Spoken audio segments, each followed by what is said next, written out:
Assalamualaikum, hai guys. Perkenalkan, nama saya Nora Zelina Fitriah dengan NIM 19110029. Prodi saya S1 Farmasi di Universitas Kader Bangsa Palembang. Nah, pada video kali ini, materi yang saya sampaikan adalah tentang suspensi oral. Apa sih suspensi oral itu dan kenapa kita harus memilih suspensi oral? Nah, pertanyaan-pertanyaan seperti itu akan kita bahas bersama-sama di materi yang akan saya sampaikan. Enjoy your watching! Pembahasan yang kita bahas adalah tentang suspensi oral.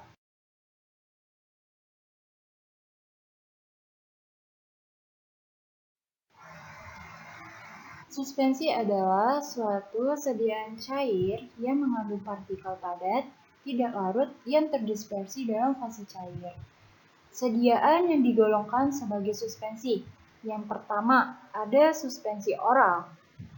Suspensi oral ini adalah sediaan cair yang mengandung partikel dapat yang terdispersi dalam pembawa cair dengan bahan pengaroma yang sesuai dan ditujukan untuk penggunaan oral. Yang kedua, suspensi topikal. Suspensi topikal adalah sediaan cair yang mengandung partikel padat yang terdispersi dalam pembawa cair yang ditujukan untuk penggunaan pada kulit. Beberapa suspensi yang diberi etiket sebagai lotil termasuk dalam kategori ini. Yang ketiga, ada suspensi tetes telinga.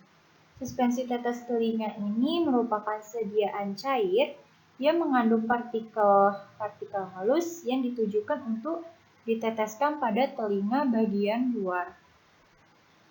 Yang keempat, ada suspensi optalmik. Suspensi ini merupakan sediaan cair steril yang mengandung partikel-partikel yang terdispersi dalam cairan pembawa untuk pemakaian pada mata. Obat dalam suspensi ini bentuknya termikronisasi agar tidak menimbulkan iritasi atau goresan pada kornea, sehingga suspensi obat mata tidak boleh digunakan bila terjadi massa yang mengeras atau menggumpal. Yang kelima, ada suspensi untuk injeksi. Nah, suspensi ini merupakan sediaan berupa suspensi serbu dalam medium cair yang sesuai dan tidak disuntikkan secara intravena atau ke dalam larutan spinal. Yang keenam, ada suspensi untuk injeksi terkonstitusi. Injeksi jenis terkonstitusi ini merupakan sediaan kering dengan bahan pembawa yang sesuai untuk membentuk larutan yang memenuhi semua persyaratan untuk suspensi steril setelah penambahan bahan yang sesuai. Dan ini merupakan contoh dari suspensi oral bentuknya, terus ada suspensi injeksi, dan juga suspensi tetes telinga.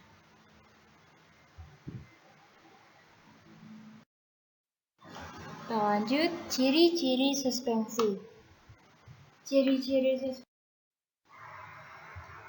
Yang pertama, ada suspensi mempunyai ukuran partikel lebih dari 10 sampai 5 cm. Nah, suspensi juga dapat dilihat dengan mikroskop. Terus dapat disaring dengan kertas saring, bersifat labil, artinya ini tidak mampu bertahan dalam jangka waktu yang lama. Suspensi mudah mengalami koagulasi, dan suspensi juga termasuk campuran heterogen. Alasan pembuatan suspensi untuk obat oral. Ada alasan yang pertama, beberapa jenis obatan tertentu yang tidak stabil secara kimia bila ada dalam larutan tapi stabil dalam disuspensi, sehingga dibuat suspensi oral untuk menjamin stabilitas obat. Lalu yang kedua, beberapa pasien, yang terutama pasien anak, itu lebih suka obat bentuk cair seperti sirup, suspensi, atau emulsi daripada bentuk padat yang seperti tablet atau kapsul dari obat yang sama. Lalu yang ketiga, bentuk cair memudahkan pasien untuk menelan obat. Lalu yang keempat, pemberian dosis takaran obat dalam bentuk cair lebih mudah daripada bentuk padat, terutama untuk pasien anak-anak. Lalu yang kelima, menghilangkan atau menutupi rasa tidak enak atau pahit dari jenis-jenis obatan tertentu. Misalnya chloramphenicol yang rasanya juga sangat pahit tuh. Bila dalam bentuk suspensi, ada juga tambahan zat pemanisnya, sehingga disukai anak-anak. Faktor-faktor yang mempengaruhi stabilitas. Faktor yang pertama, ukuran partikel. Nah, ukuran partikel ini sangat erat hubungannya dengan luas penampang partikel serta daya tekan ke atas dari cairan suspensi itu. Dan ini artinya semakin besar ukuran partikel, maka semakin luas penampangnya.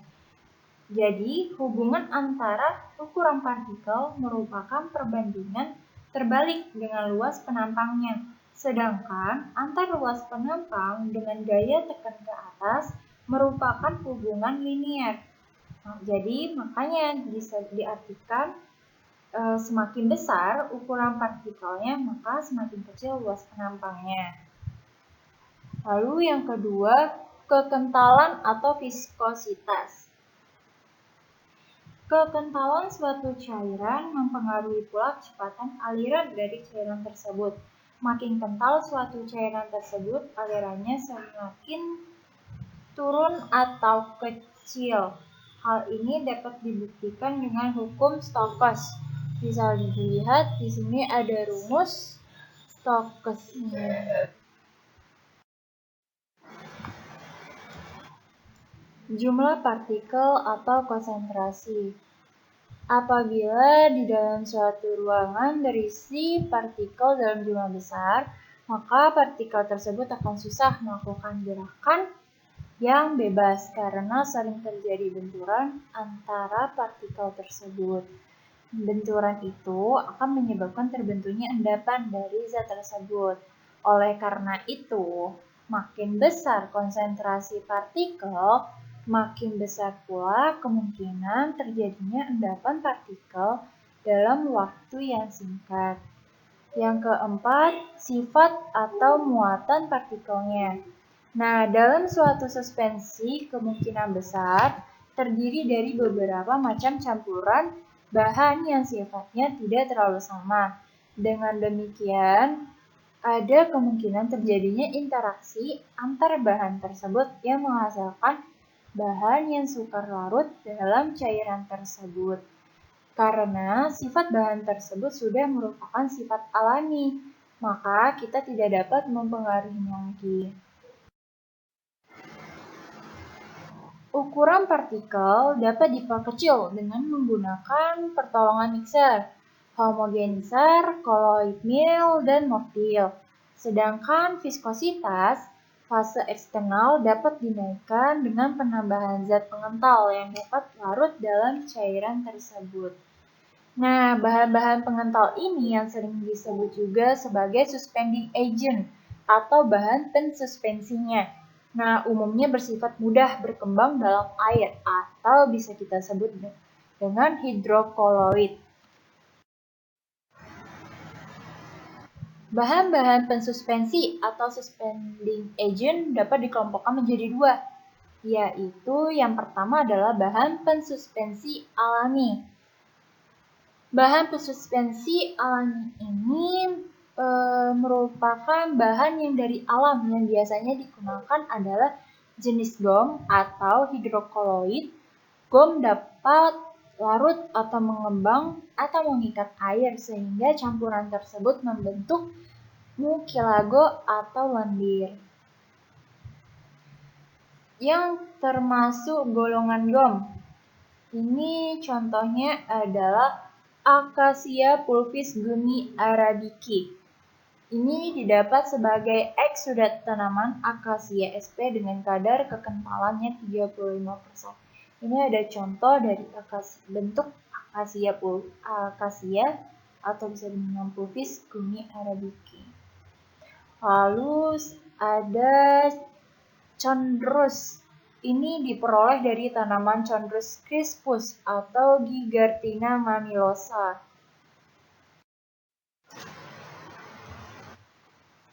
Contohnya lain adalah Taragacan, yang merupakan eksodat dari tanaman Astragalus gunifera.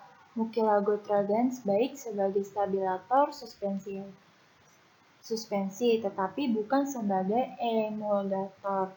Ini contohnya ya, ada gambarnya. Lalu ada algin. Ini diperoleh dari beberapa spesies ganggang laut ya. Dalam perdagangan terdapat dalam bentuk garamnya, yakni natrium alginat. Kadar yang dipakai sebagai suspending agent umumnya 1-2%. Lalu golongan yang bukan gom. Ini contohnya bentonit, hectorit, dan vegum. Bisa dilihat ya bentuknya dari contoh yang ditampilkan.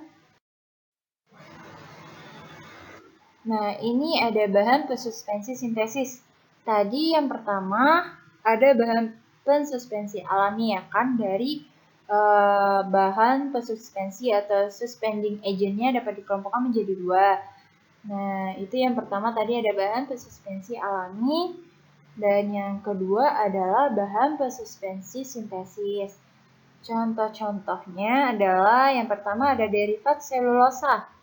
Nah, sifat dari derivat selulosa ini contohnya ada metil selulosa, karboksil metil selulosa atau CMC, lalu ada hidroksi metil selulosa. Lalu golongan organopolimer. Contohnya adalah karbapol 93. Selanjutnya ada hubungannya dengan flokulasi dan deflokulasi apa? Nah, ini pembentukan suspensi terdiri dari 2 sistem, yaitu sistem flokulasi dan sistem deflokulasi. Dalam flokulasi dan deflokulasi, peristiwa memisahnya atau mengendapnya fase terdisper antara fase terdisper dan fase pendisper terjadi dalam rentang waktu yang berbeda, di mana pada flokulasi terpisahnya 2 fase tersebut lebih cepat dibandingkan dengan deflokulasi. Namun, endapan dari flokulasi dapat didispersikan kembali, sedangkan endapan deflokulasi tidak karena telah berbentuk caking. Hal inilah yang disebabkan oleh ukuran partikel pada suspensi yang terdeflokulasi sangat kecil, sehingga membentuk ikatan antar partikel yang erat dan padat. Bagaimana membuatnya stabil? Nah, jadi stabilitas sediaan suspensi ini dipengaruhi oleh komponen-komponen yang terdapat dalam formulasi tersebut. Salah satunya adalah suspending agent. Nah, ini suspending agent yang udah kita jelasin tadi ya, beberapa jenis-jenis bahan-bahan dari suspending agent. Udah kita bahas ya tadi.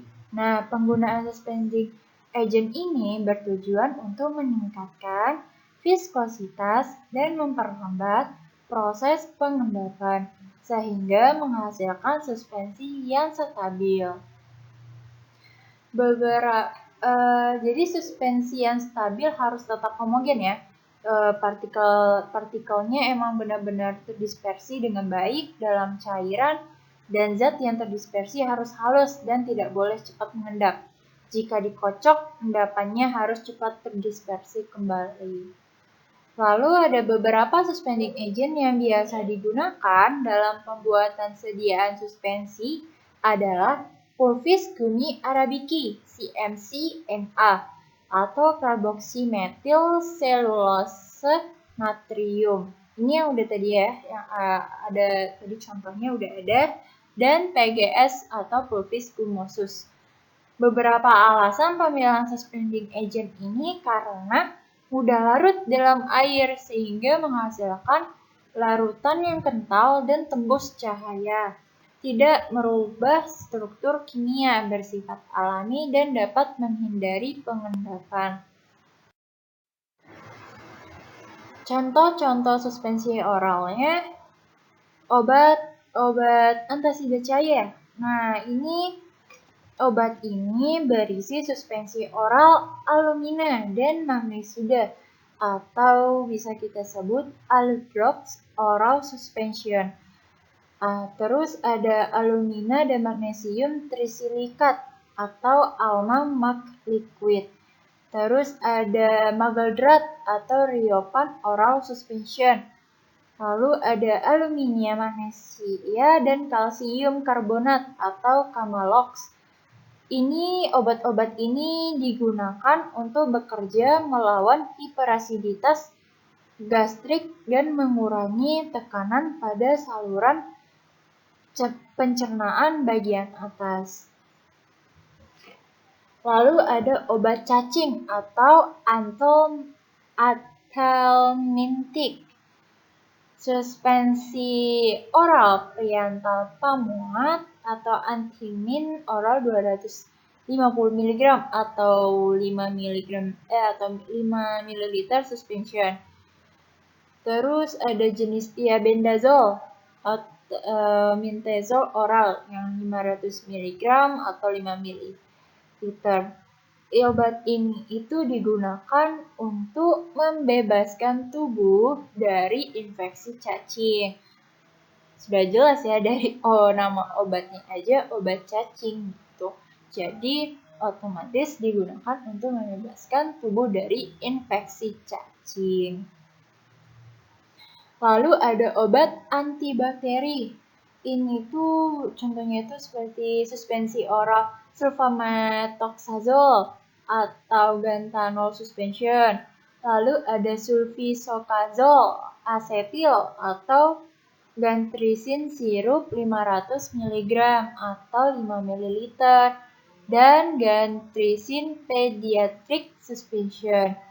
Obat ini digunakan untuk pengobatan infeksi saluran urin dan dapat menghambat sintesis asam folat serta garam